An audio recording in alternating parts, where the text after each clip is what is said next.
మంత్రి సంధ్యారాణి పీఏ వ్యవహారంలో బాధితురాలపై తిరిగి కేసు పెట్టారని మండిపడ్డారు వైసీపీ మహిళా అధ్యక్షురాలు వరుదు కళ్యాణి. మంత్రి డైరెక్షన్లోనే బాధితురాలపై కేసు నమోదు చేశారని ఆరోపించారు. అధికారం చేతిలో ఉంది కదా అని మంత్రి పీఏ వ్యవహరిస్తున్నారని విమర్శించారు. ఒక మహిళను మరొక మహిళా మంత్రి ఇబ్బంది పెట్టడం ఎంతవరకు కరెక్ట్ అని నిలదీశారు.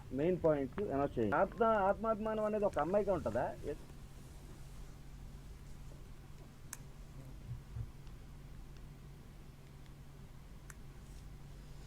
నిజ నిజాలు తెలుసుకోకుండా తమపై తప్పుడు ప్రచారం చేశారు అంటున్నారు మంత్రి గుమ్మడి సంధ్యారాణి. పీఏ సతీష్ పై కొందరు అసత్యపు ప్రచారం చేశారని తప్పుపట్టారు. నెల రోజులుగా మానసిక క్షోభను అనుభవిస్తున్నామని మాపై ఆరోపణలు చేయడం తగదన్నారు.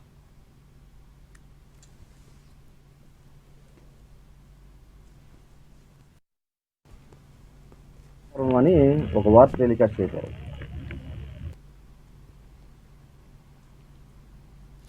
మంత్రి సంధ్యారాణి పీఏ వ్యవహారంలో బాధితురాలపై తిరిగి కేసు పెట్టారని మండిపడ్డారు వైసీపీ మహిళా అధ్యక్షురాలు వరుదు కళ్యాణి. మంత్రి డైరెక్షన్లోనే బాధితురాలపై కేసు నమోదు చేశారని ఆరోపించారు. అధికారం చేతిలో ఉంది కదా అని మంత్రి పీఏ వ్యవహరిస్తున్నారంటూ మండిపడ్డారు.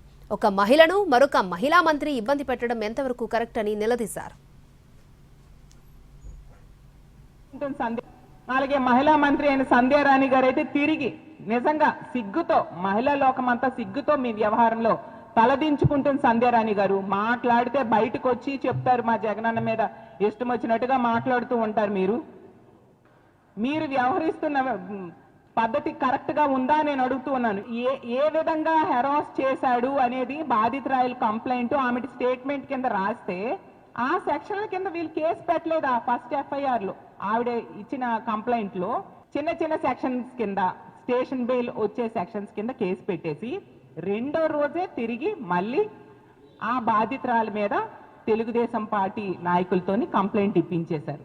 అంటే ఎంత దారుణంగా వీళ్ళని ప్రశ్నించే వాళ్ళని అని చేస్తూ ఉన్నారు. న్యాయ పోరాటం చేస్తాము, మళ్ళీ మా గవర్నమెంట్ రాబోతుంది, వచ్చిన వెంటనే అప్పటి వరకు గాని ఈ మహిళకి న్యాయం జరగకపోతే మేము మళ్ళీ కేసు రీఓపెన్ చేస్తాము, తప్పు చేసిన నిందితుడికి ఖచ్చితంగా శిక్ష పడేట్టుగా చేస్తాం. అతి తప్పుడు ఆరోపణలు ఫిర్యాదులు చేసినందుకే అరెస్ట్ చేశారని చెబుతున్నారు మంత్రి సంధ్యారాణి. నిజ నిజాలు తెలుసుకోకుండా తమపై తప్పుడు ప్రచారం చేశారంటున్నారు. కొండ బద్దలు కొట్టేశారు, అయిపోయింది. అంటే ఈ నెల రోజుల పాటు నిన్న ఎస్పీ గారు నిజం చెప్పారు, మీ అందరూ విన్నారు, ఈరోజు పేపర్లో వచ్చింది, నిన్న టీవీల్లో వచ్చా. నా బిడ్డ పడినటువంటి శోభ, దీనికి సమాధానం ఎవరు చెప్తారు?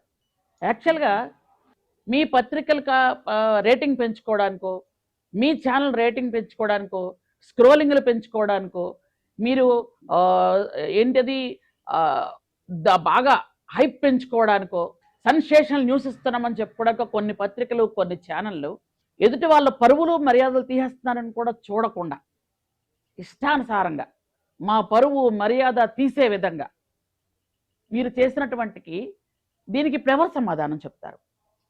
దోషం చేశారే, ముద్దాయం చేశారే, చదువుకుంటున్న కుర్రాడిని పట్టుకొని ఇష్టానుసారంగా మాట్లాడారే, ఇష్టానుసారంగా చూపించారే, దీనికి ఎవరు సమాధానం చెప్తారు?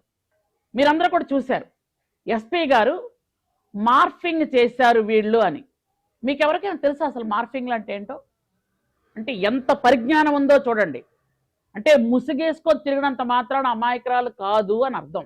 ముసుగేసుకొని వచ్చి కొన్ని చూపిస్తే, అంటే ఎంత విజ్ఞులైనటువంటి మీ విలేకరులు కూడా ఒక మెసేజ్ చూపించగానే అది ఎక్కడి నుంచి వచ్చింది, ఎవరు పంపించారు, అసలు కరెక్టా కాదా అని చూడకుండా మీ ఛానళ్ళ కోసం, మీ పత్రికల కోసం మీరు ఇష్టానుసారంగా బుల్లెట్లని, స్క్రోలింగ్లని, అవి ఎంతో సెన్సేషనల్ వేసుకున్నారు కదా మీరు.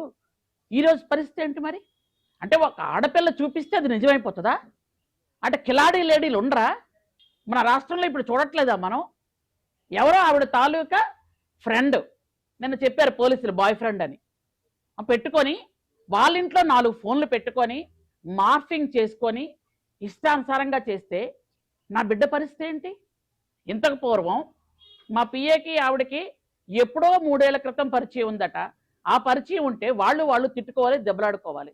నా పిఏగా వచ్చిన తర్వాత నా పిఏగా సతీష్ తప్పు చేశాడా? మీరు చెప్పండి. దీనికి